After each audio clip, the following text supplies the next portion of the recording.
بسم الله الرحمن الرحيم. أشهد أن لا إله إلا الله وحده لا شريك له، وأشهد أنك رسوله، وأنك محمد بن عبد الله، وأشهد أنك قد بلغت رسالات ربك ونصحت لأمتك وجاهدت في سبيل الله بالحكمة والموعظة الحسنة، وأديت الذي عليك من الحق، وأنك قد رأفت بالمؤمنين وغلظت على الكافرين، وعبدت الله مخلصا حتى أتاك اليقين، فبلغ الله بك أشرف محل المكرمين. الحمد لله الذي استنقذنا بك من الشرك والضلال.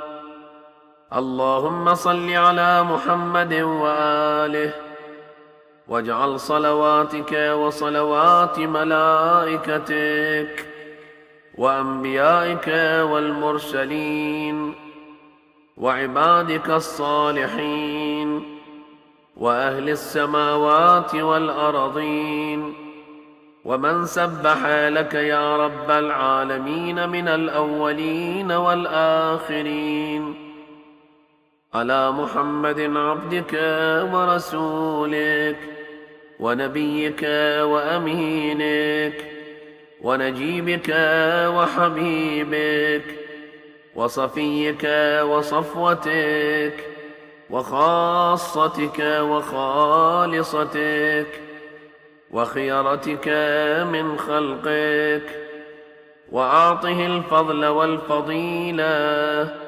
والوسيلة والدرجة الرفيعة، وابعثه مقاما محمودا يغبطه به الأولون والآخرون. اللهم إنك قلت: ولو أنهم إذ ظلموا أنفسهم جاءوك فاستغفروا الله واستغفر لهم الرسول لوجدوا الله توابا رحيما. إلهي، فقد أتيت نبيك مستغفرا تائبا من ذنوبي، فصل على محمد وآله واغفرها لي. يا سيدنا، أتوجه بك وبأهل بيتك إلى الله تعالى ربك وربي ليغفر لي. إنا لله وإنا إليه راجعون. إنا لله وإنا إليه راجعون. إنا لله وإنا إليه راجعون. أصبنا بك يا حبيب قلوبنا، فما أعظم المصيبة بك، حيث انقطع عنا الوحي وحيث فقدناك، فإنا لله وإنا إليه راجعون. يا سيدنا يا رسول الله، صلوات الله عليك وعلى آل بيتك الطاهرين.